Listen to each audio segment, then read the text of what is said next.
안녕하세요. 스마트폰으로 영상을 만드는 방법을 연구하는 삼다칼라입니다. 지난 영상에서는 필믹 프로에서 제공하는 수동으로 초점과 노출을 제어하는 방법, 그리고 촬영되는 영상의 컬러를 제어하는 이미지 패널의 사용법에 대해서 이야기해 보았는데요.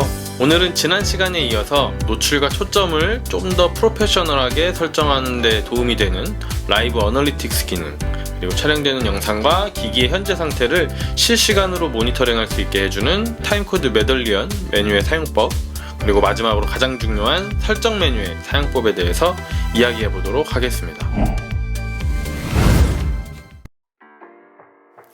화면 왼쪽 하단의 세 번째 버튼을 선택하시면 실시간으로 촬영되고 있는 영상의 정보를 보여주는 라이브 어널리틱스 메뉴가 보여집니다. 필믹 프로는 이 메뉴를 통해서 고가의 프리뷰 모니터 못지않은 다양한 기능을 제공하고 있는데요. 노출 설정에 도움이 되는 제브라 패턴, 클리핑, 폴스 컬러, 그리고 매뉴얼로 포커싱을 잡을 때 활용되는 포커스 피킹 메뉴를 제공합니다. 다음은 화면 가운데에 위치한 타임코드 메덜리언이라는 명칭의 메뉴입니다.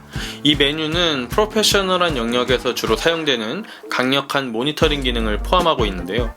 다만 구현된 UI 자체가 버튼처럼 보여지지를 않다 보니까 눌러보지 않으면 이런 기능이 있는 줄도 모르고 지나칠 수도 있는 그런 기능입니다. 오늘 이 영상을 보신 다음부터는 필믹 프로를 사용하실 때 촬영에 활용하시면 나름대로 금액을 지불하고 구매한 그 뽕을 뽑는 거겠죠. 먼저 눈에 바로 보여지는 부분부터 설명을 드리겠습니다. 화면 왼쪽부터 현재 설정된 FPS 그리고 해상도를 보여주고요. 그 다음은 현재 진행 중인 비디오의 녹화 시간, 그리고 남은 배터리, 남은 저장 공간을 보여줍니다. 다음 하단에 하얀색 선이 보이시나요? 이 부분은 입력되는 오디오의 개인값을 조절하는 부분이고요. 이렇게 슬라이더를 조작하면 옆에 개인값이 변경되는 게 확인이 되죠. 다음은 아까 말씀드린 숨겨진 내용인데요. 이 타임코드 메덜리언 영역을 탭하시면 이렇게 화면이 바뀌면서 히스토그램이나 웨이브폼도 실시간으로 확인을 하실 수 있습니다. 다음은 가장 중요한 부분 중 하나인 설정 메뉴입니다. 화면 하단에 톱니바퀴 모양의 버튼을 선택하시면 열리는 메뉴고요. 첫 번째로 해상도 메뉴입니다. 가장 상단에는 촬영되는 비디오의 화면 비율을 선택하는 부분이고요.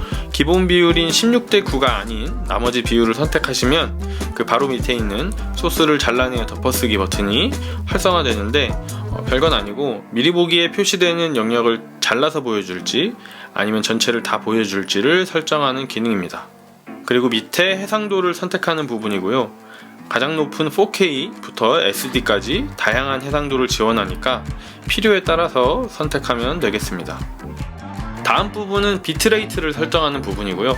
이코노미, 애플 스탠더드, 필믹 퀄리티, 필믹 익스트림 이렇게 네 가지 타입이 있고 당연한 얘기이긴 하지만 비트레이트가 높을수록 촬영되는 영상에 담겨지는 데이터가 더 많아지기 때문에 해상도를 4K 그리고 비트레이트를 필믹 익스트림으로 선택하시면 용량이 꽤 커지니까요. 가지고 계신 스마트폰의 남은 용량 잘 확인하시고 설정하시면 되겠습니다. 다음은 프레임률 설정입니다. 지금 제가 사용하고 있는 아이폰 12 프로 맥스 기준으로 24p부터 240p까지 설정이 가능하고요. 선택한 해상도에 따라서 최대 FPS는 달라지는데 FHD는 240p까지 모두 지원을 하고요. 그 이상부터는 60p까지 지원이 됩니다. 다음은 음성 설정입니다. 아이폰에 있는 마이크 중에서 하단, 앞면, 후면 각각의 마이크를 지정해서 사용할 수도 있고요. 아니면 모든 마이크를 사용해서 스테레오로 녹음을 설정할 수도 있습니다. 그리고 유선으로 마이크를 연결하거나 아니면 블루투스 마이크를 연결하시면 여기에 마이크가 같이 표시되니까요. 선택하셔서 사용하시면 연결하신 외장 마이크로 영상을 촬영하실 수 있습니다. 그리고 아래에서 오디오 코덱과 음성 파일의 주파수를 설정할 수 있고요.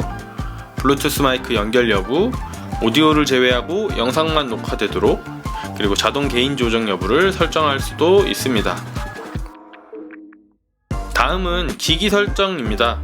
현재 촬영하고 있는 이 스마트폰에 대한 설정 메뉴고요. 녹화된 비디오를 앨범에 바로 저장할지 선택할 수 있고 필믹 리모트 앱에 의한 원격 제어 여부, 기기를 움직여도 화면이 갱신되지 않도록 설정하는 가로 세로 방향 잠금 메뉴, 녹화 정지 버튼을 눌렀을 때 일시 정지 상태가 되고 다시 녹화를 시작하면 이어서 촬영이 되도록 설정하는 스티치 메뉴, 그리고 이전 영상에서 설명드렸던 줌 로커 숨기기, 마지막으로 볼륨 키로 녹음 여부 선택 등의 메뉴가 있습니다. 다음은 프리셋 메뉴입니다. 앞서 설명드렸던 해상도, FPS 이런 부분들을 용도와 상황에 따라서 매번 다른 설정을 적용하는데요. 그때마다 설정을 새로 맞추려면 여간 번거로운 게 아닌데 프리셋 메뉴에 각각의 설정들을 미리 저장해두면 훨씬 빠르게 세팅을 전환할 수 있는 장점이 있습니다. 다음은 동기화 메뉴입니다. 앞서 저장해두었던 프리셋들을 필믹 프로 클라우드에 저장해둘 수 있는 메뉴인데요. 여러 개의 스마트폰으로 이 필믹 프로를 사용하고 계시다면 기기별로 설정을 새로 해야 되는 번거로움 없이 저장해둔 프리셋을 불러와서 곧바로 적용할 수 있는 기능입니다. 다음은 CMS 메뉴이고요. 가장 상단에 타임코드 추적을 활성화하시면 타임코드 메덜리언 부분에 표시되는 시간이 현재 시간으로 변경되어서 보여지게 되고요. 그 밑에 있는 컨텐츠 관리, 이 부분은 개인적으로도 원래도 잘 사용하고 있었는데 제가 영상을 준비하는 며칠 사이에 이 부분이 새로 리뉴얼 되었더라고요. 슬레이트, 어드밴스드 이렇게 두 가지 타입으로 지원이 되고 활성화하시면 촬영한 비디오 파일의 네이밍을 자동으로 생성해 주는데요. 슬레이트 아이콘에서 알 수 있듯이 하나의 씬에 대한 여러 번의 테이크를 반복해서 촬영하는 경우에 사용하면 나중에 편집 과정에서 네이밍만으로 1차적으로 파일 분류가 가능하기 때문에 굉장히 유용한 기능입니다. 다음은 하드웨어 메뉴입니다. 필믹 프로는 앱 내에서 제공하는 다양한 수동 카메라 기능과 더불어서 여러가지 하드웨어와 직접 연동을 할 수 있는데요.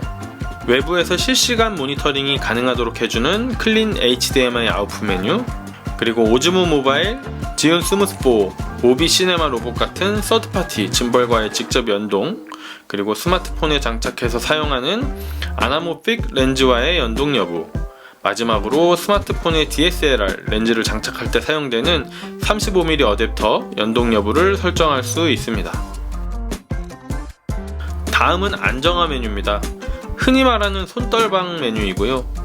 활성화하시면 화면의 손떨림은 잘 잡아주는 장점이 있지만 아무래도 EIS 방식이다 보니 화면에 크롭이 발생하는 점 참고하셔서 필요에 따라서 설정하시면 되겠습니다. 다음은 카메라 메뉴고요. 전면 카메라와 후면 3개의 카메라 중에서 촬영에 사용할 카메라를 선택할 수 있고요. 6.14 이후의 버전을 사용하시면 메인 화면에도 동일한 기능을 하는 버튼이 새로 생겼기 때문에 굳이 설정에 들어와서 건드리실 필요는 없을 것 같네요. 그리고 토치 메뉴고요. 여러가지 카메라 후레쉬 타입이 있으니 필요에 따라서 선택하시면 되겠고요. 다음은 옆에 있는 가이드 메뉴인데 활성화하시면 이렇게 화면에 3분할 선이 보여지죠. 한 가지 타입밖에 제공을 안 해서 아쉬움이 있기는 합니다만 촬영 구도에 도움이 되기 때문에 저는 처음 앱을 설치할 때 켜놓고 한 번도 끈 적이 없는 것 같습니다. 네, 지금까지 필믹 프로에서 제공하는 거의 모든 기능의 사용법을 이야기해보았는데요. 저도 이제 막 채널을 만들고 처음 업로드하는 영상이다 보니까 실수도 좀 있었던 것 같고 말도 잘 안 나오고 발음도 꼬이고 여러모로 부족한 부분들이 많았었는데 그래도 제가 말씀드렸던 이 정보들이 여러분들께 도움이 되었으면 좋겠습니다. 다음 시간에는 조금 더 쉽게 이 필믹 프로를 사용하는 방법을 이야기해보려 하는데요. 워낙 기능이 많은 앱이기도 하고 무엇보다 기존의 카메라를 조작해본 경험이 없으신 분들은 간단한 설정을 조작하는 단계에서부터 어려움을 느끼실 거라고 생각이 들어요. 그래서 기능 하나하나를 설명드리기보다는 최대한 간단하게 설정하고 바로 촬영을 하실 수 있는 그런 방법들을 이야기해볼 예정이니까요. 오늘 영상이 조금 어려우셨다면 같이 봐주시면 좋을 것 같습니다. 지금까지 스마트폰으로 영상을 만드는 방법을 연구하는 삼다칼라였고요. 제 영상이 도움이 되셨다면 구독과 좋아요도 부탁드립니다. 감사합니다. 안녕히 계세요.